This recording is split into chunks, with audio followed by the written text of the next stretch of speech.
ప్రభుజీ చూస్తున్నాం ఇక్కడ వీరు మొదట్లో గౌర్ నిత్యానందని పూజించారు.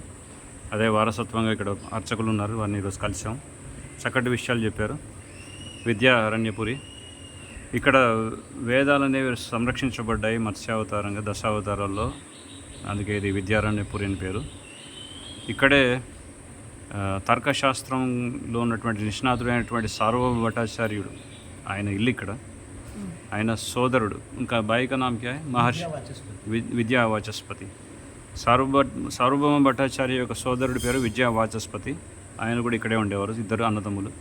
తర్వాత కాలక్రమేణా సార్వభౌమ భట్టాచార్య పూరికి వెళ్ళారు. అక్కడ ఓపెన్ చేశారు పాఠశాల న్యాయశాస్త్రం మీద. సో ఇక్కడ అన్ని సమస్త వేదిక జ్ఞానంలో ఉన్నటువంటి ఉపనిషత్తులు, పురాణాలు, ఇతిహాసములు. ధన్వంతరి భగవానుడు వచ్చేసి ఇక్కడి నుంచి ఆయుర్వేదాన్ని స్వీకరించి ఉండడం జరిగింది. పతాంజలి మహర్షి వచ్చి ఇక్కడి నుంచి అష్టాంగ ప్రక్రియలో ఉన్నటువంటి అష్టాంగ యోగా సూత్రాలను ఇక్కడి నుంచే స్వీకరించడం జరిగింది.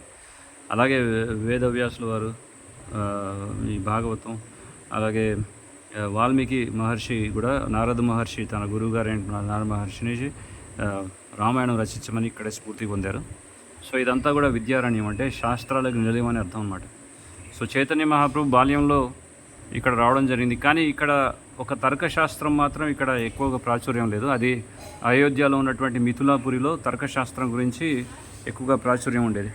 సో తర్కశాస్త్రాన్ని బోధించేటటువంటి ఎవరైతే ఉన్నారో తాత్వికులు, వాళ్ళు మిథిలా నగరంలోనే ఉండేవారు. సో వాళ్ళ శాస్త్రాన్ని వాళ్ళు కాపాడుకుంటూ ఉండేవాళ్ళు. ఇక్కడ దాకా రానిచ్చేవారు కాదు, ఎందుకంటే అది వాళ్ళ ఊరి యొక్క ప్రాముఖ్యత పోతుందని చెప్పేసి. కానీ అక్కడి నుంచి సార్వభౌమ భట్టాచార్య తర్కశాస్త్రాన్ని పూర్తిగా నేర్చుకొని వచ్చి తర్వాత ఇక్కడ నేర్పడం జరిగింది. ఎందుకంటే సార్వభౌమ భట్టాచార్యకు ఉన్నటువంటి సామర్థ్యం ఏంటంటే ఏకసంతాగ్రహి. ఒక్కసారి శృతిధర అంటే విన్నధర విషయాన్ని మన పూర్తిగా నిలుపుకునేవాడు సార్వభౌమ భట్టాచార్య. సో ఆ సార్వభౌమ భట్టాచార్య అక్కడ తర్కశాస్త్రాన్ని నేర్చుకొని ఇక్కడికి వచ్చి ఇక్కడ బోధించారు. సో తర్వాత విద్యా వాచస్పతి వారు గౌర్నితాయి విగ్రహాన్ని ఇక్కడ ప్రతిష్ఠ చేశారు, సార్వభౌమ భట్టాచార్యుడి యొక్క సోదరుడు. ఆ తర్వాత ఇక్కడ మనం చూస్తాం గౌరీదాస్ పండిత్ అంటే తర్వాత విద్యా వాచస్పతి ఆ బాధ్యతని గౌరీదాస్ పండితుడికి ఇచ్చారు. గౌరీదాస్ పండితుడు ఎవరు కాదు, కృష్ణలీలలో మనకి ఉన్నటువంటి సందీపని ముని. ఆ సందీపని ముని ఎవరైతే ఉన్నారో కృష్ణలీలలో వారే చైతన్యలీలలో గౌరీదాస్ పండితుడిగా వచ్చారు.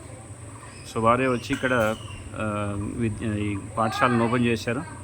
అప్పుడు చైతన్య మహాప్రభు వచ్చి ఇక్కడ చదువుకునేవారు. సో ఇక్కడ మనం చూస్తాం పూజారి ఇక్కడ ప్రసాదంగా ఇక్కడ అన్నీ కూడా అమర్చి పెట్టారు. ఇవేంటి కర్రపుల్లలు అనుకోవచ్చు, కానీ ఇది చాలా పెద్ద పొరపాటు. సాక్షాత్తు చైతన్య మహాప్రభువుకి ఇచ్చినటువంటి పెన్ ఏదైతే కలం ఉందో అప్పట్లో ఈ చెట్లనే కలంగా వాడేవారు. సో దీన్ని ఇంట్లో ముంచుకొని ఆ విధంగా రాసేవారు. సో అది ఇస్తే చైతన్య మహాప్రభుడు నాటారు, అదే వృక్షంగా మారింది. ఇప్పటికి కూడా మన బయాలజికల్ అన్ని డిపార్ట్మెంట్స్ వచ్చి ఇది ఏంటిది, ఈ చెట్టు ఏంటి అనేది ఇంకా కనిపెట్టలేకపోతుంది, దీనికి పేరు ఇవ్వలేకపోతున్నారు ఈ చెట్టుకి. ఈ చెట్టు ప్రపంచంలో ఇక్కడ లేనటువంటి వృక్షం ఇది. సో దీన్ని చైతన్య మహాప్రభు కలంగా వాడి ఇక్కడ నాటాడు కాబట్టి పెన్ ట్రీ అని చెప్పి పేరుతో పిలుస్తున్నారు. అంతేగాని ఇంకా వేరే పేరేమి ఇవ్వలేకపోయారు. They could not name any other name, they only call aspen tree. So ఇది ఇక్కడ అద్భుతమైనటువంటి లీలలు. చైతన్య మహాప్రభు ఇక్కడ చదువుకున్నారు, ముఖ్యంగా ఈ పాఠశాలలో Gauridas Pandit.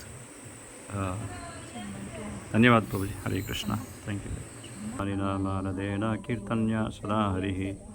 Chaitanya Mahaprabhu has given 8 teachings which is called as Shishtastakam.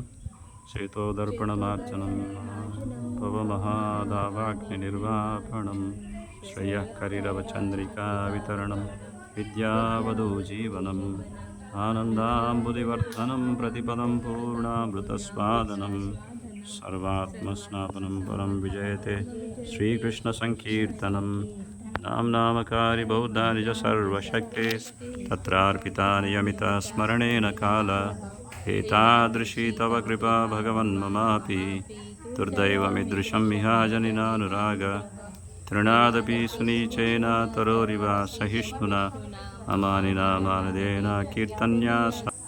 So Gauridas Pandit's tall house. The tree originated from the wooden pen of Lord Chaitanya about 5,528 years ago. ఇదే వృక్షం కింద పెన్ ట్రీ అంటే చైతన్య మహాప్రభు కలంగా రాసినటువంటి వృక్షం ఇది. ఈ వృక్షాన్ని సందర్శించండి.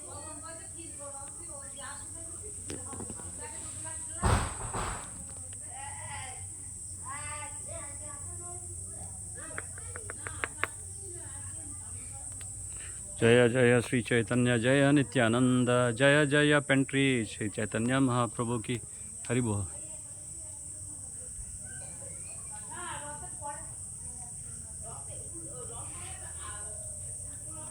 ఇక్కడ మధ్యలో గంగాదాస్ పండిత్ అంటే సందీపని ముని హిమాయ్ ఇక్కడ